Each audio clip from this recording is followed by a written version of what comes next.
Di mana titik tidak masuk akalnya? Di mana titik tidak masuk akalnya? Aksara film passwordnya. Kami nggak takut sama Azab. 2 tahun sebelum malapetaka menimpa seorang begundal, terdapat sebuah keluarga yang saling menyapa satu sama lain ketika di jalan tanpa mengatakan P baku hantam skui. Tapi beroja tadi pagi saling menyapa, keluarga Bapak Rio yang berada di sebelah kiri saat malam harinya tiba-tiba mendapatkan sebuah bencana berupa tokonya yang kebakaran. Loh, kalian tahu kan siapa dalangnya?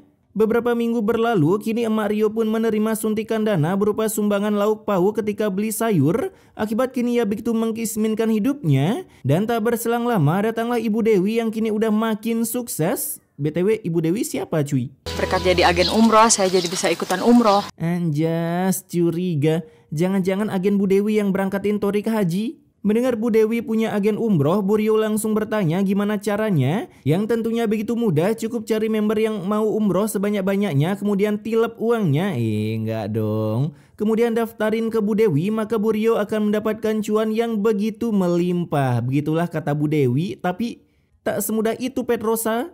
Nah, sepulangnya dari beli sayur, emak Rio langsung memberitahu suaminya, tapi si bapak bukan ingin menjadi agennya, melainkan jadi travelnya yang siap memberangkatkan orang-orang menuju haji tak kenal batasan usia. Bahkan seumuran Torik 2 bulan pun bisa diberangkatkan asal ada uang dan asal salah satu dari keluarga bisa berkata siap. Dimana awalnya si mak pun merasa minder karena kampung sini begitu anjlok perekonomiannya, beli beras saja harus pakai pinjol, gimana mau daftar haji. Namun si bapak langsung kepikiran sebuah ide. Kita harus membuat travel dengan harga semurah mungkin. Bila perlu separuh harga. Separuh harga bapaknya lah. Cara untungnya gimana Bambang? Terus kita yang nombokin. Rugi dong, Pak. Yang enggak lah, Bu. Dah lah.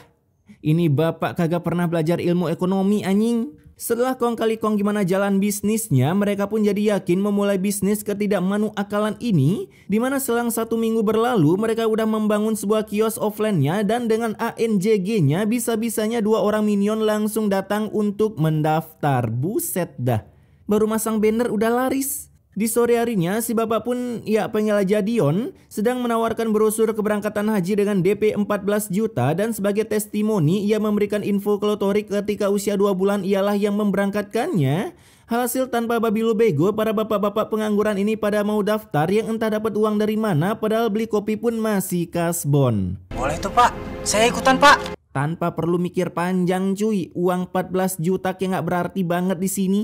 Di sisi lain, emak Rio bernama Siti pun ikutan menawarkan promo paket hajinya seperti sang suami, yaitu dengan DP 14 juta. Mereka udah bisa berangkat haji dan berkemungkinan memenangkan 1 McLaren bagi siapapun yang paling banyak memberikan DP, ya minimal DP 5 miliar kalau mau menang. Dan setelah mendengar kalau Haji Torik memakai jasa Travel City, para mama arisan ini pada berbondong-bondong mau daftar yang kebetulan mereka pada memiliki anak 1 bulan agar lebih GG gaming daripada 2 bulannya Torik. Nah besoknya para warga pada mendaftar dengan meminjam KTP temannya lalu mengupload nick dan meminjam 14 juta. Wah, semudah itu ya hidup. Sampai-sampai si Rio pun merasa curiga dengan keluarganya yang dengan berani memberi harga murah untuk umroh sementara mereka sendiri belum pada umroh. Pelatih kagak ikutan main bang. Mungkin bapak dan ibu punya banyak sponsor, jadi bisa murah. Kalau banyak sponsor, rumah lu udah kayak gedong bentukannya bang. Beberapa bulan kemudian, kini skuad pertama udah bisa OTW umroh. Dengan Dio memberi peraturan jika berada di bandara, jangan sekali-sekali mengatakan bom jika tak ingin berujung staycation di lapas. Dan setelah mereka mengerti peraturannya, mereka langsung gas menaiki mobil SPAPV OTW bandara. Lah, gua kira mereka bakal nilap uangnya cuy. Ternyata beneran diberangkatin. Nah setelah 1 tahun menjalani bisnis pengtravelan, kini mereka udah bisa menyewa ruko sendiri untuk usahanya. Dan ekonomi mereka udah mulai meningkat drastis, pokoknya belanja tanpa perlu lihat harga. Anjas, gue jadi pengen buka bisnis travel umroh. Bahkan setiap hari selalu ada aja yang daftar, seperti contohnya Ma ini dan ada lagi 1 orang yang daftar. Buset dah, bisnis macam apa ini selancar gini rezekinya? Selain memiliki bisnis travel, mereka juga merekrut orang-orang yang mau jadi agen bisnis sama seperti mereka dengan menawarkan para mama kampung ini untuk daftar jadi agennya. Dimana dengan membawa member sebanyak-banyaknya, maka semakin banyak mereka bisa mendapatkan keuntungan dan bisnis ini jauh lebih GG gaming ketimbang berjualan kelas, apalagi bisnis PT terbaik se-Nusantara. Karena cuma membawa orang minimal 1 lusin, mereka udah bisa mendapatkan Pajero bekas meskipun hanya ditalangin uang DP-nya doang. Sisanya bayar sendirilah anjing. Setelah memberi ceramah bukan loker agen umroh, malamnya mereka langsung cuan bejibun dari hasil pendaftaran jadi agen yang cuma 2 juta doang, lebih murah 500 ribu dari PT terbaik. Kemudian uang itu ditabung untuk pembelian rumah baru dan kebegunan orang tuanya akhirnya diketahui oleh Rio yang baru aja pulang dari mabar FF. Minimal kalau mau jadi begundal itu peci dilepas dulu lah pak. Nah malam itu juga Rio disamperin oleh para pendaftar haji yang udah mendaftarkan anaknya yang berumur 1 bulan, tapi sampai sekarang belum ada kejelasan sampai anaknya kini berusia 1 tahun, padahal niatan mereka ingin menyalip ke GG Gamingan Torik dalam berangkat haji. Iya, saya juga udah 9 bulan yang lalu daftarnya masih belum berangkat. Keesokan harinya 2 begundal gandul ini pun udah bisa membeli rumah baru, cuman karena para warga daftar jadi agen mereka. Emang agen bisnis skema piramida paling menguntungkan cuy. Tapi kesenangan mereka tak bisa dinikmati oleh Rio dengan baju berwarna pelanggarannya karena ia takut nanti orang tuanya kena azab dan dirinya malah ngeyatim piatukan. Alhasil kini ia mencoba menasihati orang tuanya. Bisnis biro jasa yang bapak atau ibu kerjakan itu nggak bener. Meskipun nasihatnya tak digubris, yang ada Rio nyaris dikit dari kakak yang lebih baik memungut anak pungut daripada memelihara anak yang menolak kaya meskipun dengan cara korupsi. Begitulah kira-kira isi hati Bapak Rio. Udahlah bang, nikmatin aja uang haramnya sebelum bapak dijemput ladusing. Nah di rumah barunya karena Rio menolak jadi begundal, bapaknya pun memberikan peraturan kalau mau makan pakai listrik ataupun pakai air, pakai sekalipun harus bayar ke bapaknya. Setelah si bapak mendengar kata-kata dari Rio yang begitu nyelekit tak ingin memakan uang haram. Anjas, jarang-jarang ada orang kayak Rio. Biasanya mah nikmatin aja, toh juga orang tuanya yang korupsi, ya kan? Para anak-anak bapaknya yang ditahan KPK, cuaks. Keesokan harinya ada para warga yang ingin daftar umroh ke tempat Dio tapi dilarang oleh Rio. Mau ikut mendaftar buat tabungan haji sama umroh? Lah bang, lu bukannya udah daftar dari kemarin-kemarin? Kenapa daftar lagi anjing? Kekurangan NPC kah ini film? Aduh. Di sana Rio pun menasihati para NPC nih kalau bapaknya seorang begundal, dan tak berselang lama datanglah karyawan bapak Rio yang langsung mencepukan Rio kalau udah berhasil membatalkan para warga yang niatan daftar umroh. Alhasil saat Rio pulang tentunya ia langsung mendapatkan caci maki oleh begundal bapaknya. Ia menentang apa itu azab, bahkan sebuah kata-kata penantangan pun langsung keluar. Azab apa coba yang akan diberikan kepada kami? Apa? Anjas, password baru gue guys. Ketika suara petir keluar, mereka pun langsung ketar-ketir, tapi bukannya takut, yang ada semakin membGGST-kan dengan mengaki Rio dari kakak mereka, sehingga Rio harus pergi dari rumah segedong ini dengan cuaca yang lagi hujan di kawasan Nganjuk City. Bang, lu disuruh pergi bang, bukan disuruh hujan-hujanan. Kan bisa neduh dulu sat. Keesokan harinya para warga pun datang, tapi aduh. Gak usah salam-salaman. Ada apa? Mau pinjam duit? Buset, gaya bener anjing. Bahkan mereka langsung diusir dari sana dengan cara menutup pintu rapat-rapat agar virus orang miskin tak menyebar ke dalam rumahnya. Beginilah contoh manusia sukses lupa diri. Di malam harinya karena saking kayanya Dio, ia pun ingin menginvestasikan uangnya ke bentuk emas. Kebetulan kelas akademi kripto lagi full. 99% Mas Murni. Dimana tanpa mengecek kelegalan bapak ini dalam berjualan, si Dio dengan gebleknya menginvestasikan seluruh hartanya sampai ke tabungan untuk Rio menikah. Karena kebetulan Rio udah dikit jadi nggak perlu nabung lagi, dan tanpa perlu tanda tangan apapun Dio langsung memberikan uang tersebut sehingga bapak NPC ini bisa pulang dengan full senyum. Beginilah kalau kalian sukses jalur nge-cheat, gobloknya kagak ketulungan.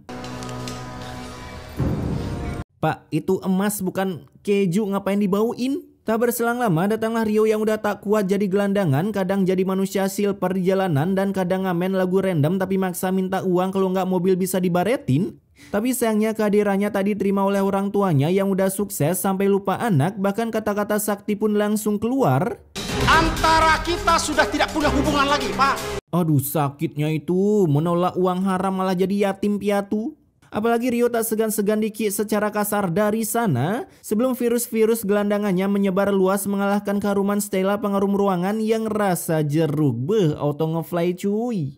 Keesokan harinya beroja sombong, kini Dio akhirnya kena batunya di mana para jemaah pada berdemo tanpa membawa Mama Dedeh untuk berceramah. Jadinya dengan easy peasy si Dio langsung menyangkal perdemuan mereka menggunakan alasan klasik, masih dalam proses mas. Sehingga perdemuan mereka bisa dihentikan meski dalam otak mereka masih memiliki emosi setebal buku sejarah. Beginilah kalau demo kagak bawa ahli bicara. Selain di kantornya orang pada demo, di rumah mereka pun kembali kedatangan kakek-kakek Kabayan dan nenek Kebayan yang meminta uangnya dikembalikan karena itu ngumpulinya begitu sulit tak seperti yang lainnya scan KTP daftar umroh kemudian. Tidak bisa.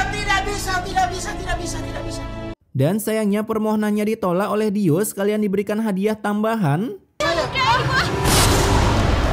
Di mana si sepuh ini tiba-tiba kejang kehabisan nafas dan nyawanya harus melayang ke surga sebelum naik haji. Cia, gagal dapat titel.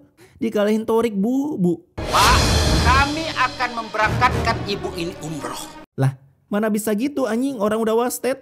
Keesokan harinya Rio kembali datang ke toko bapaknya, tapi kali ini bukan buat ngemis tempat tinggal, melainkan ingin memperkenalkan istrinya yang didapat dari ngamen. Kebetulan orang tuanya nggak punya uang kecil, jadi anaknya malah disedekahin. Di sana Rio sekalian kembali menasihati bapaknya, tapi si begunal Dio malah kagak peduli dan kembali menantang azab. Kami nggak takut sama azab.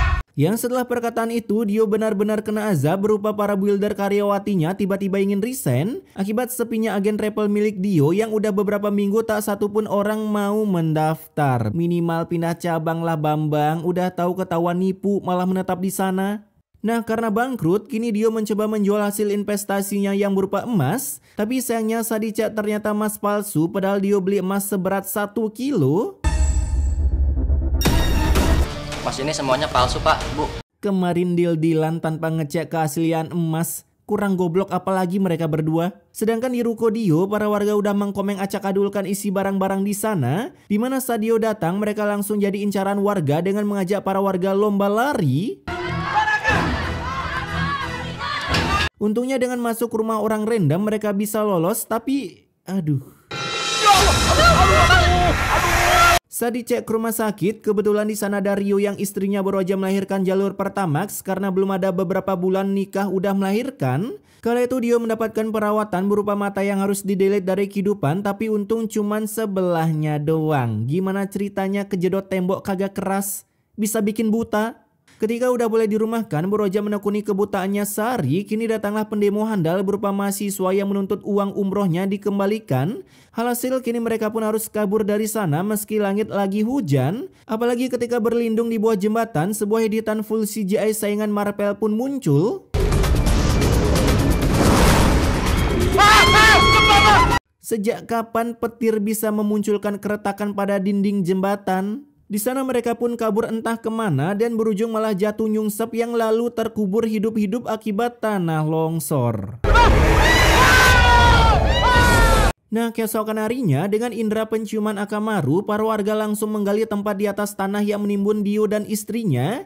Namun nasib berkata beda karena mereka udah duluan wasted menuju wallpaper lumba-lumba akibat saking pengapnya pernapasan di dalam tanah sehingga kini Rio harus menjadi yatim piatu permanen. Kemudian saat pemandian jenazah kedua orang tuanya, si Dio pun mendapatkan azab berupa lumpur yang menempel permanen di tubuhnya karena semasa hidupnya menjadi kaya dengan cara kotor. Anjas. Sedangkan istrinya, aduh. Astagfirullahaladzim, Pak Ustadz, ini mayatnya hidup kembali. Malah kena Edo Tensei anjing. Di sana para mama bilang kalau mayat emak Rio matanya melotot dan tak bisa ditutup kembali yang kemungkinan semasa hidupnya suka melotot ketika melihat yang merah-merah. Anjas, kena banget sih itu azabnya. Alhasil daripada buang-buang durasi film, mereka pun membungkusnya langsung, bodo amat yang penting film cepat selesai. Begitulah dalam benak Rio. Di dalam perjalanan, seperti biasa sebuah badai pun muncul yang dicap oleh BMKG sebagai badai Megatras. Tapi dengan doa-doa dari Pak Ustadz, bencana itu pun bisa dipindahkan menuju Bekasi agar para warga daerah sana tak kepanasan menghadapi matahari yang begitu dekat dengan kota.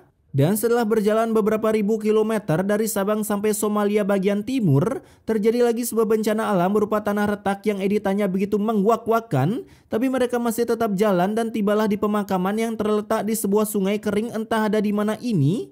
Seriusan kuburan ada view sungai gini? Dimana ketika sampai kuburannya tiba-tiba mengeluarkan air memuncratkan keluar seperti... sudahlah. Kemudian sungai yang awalnya kering tiba-tiba muncullah air bah yang begitu dahsyat. Sehingga mereka kabur ketar-ketir sedangkan dua begundal gandul ini harus hanyut terbawa arus.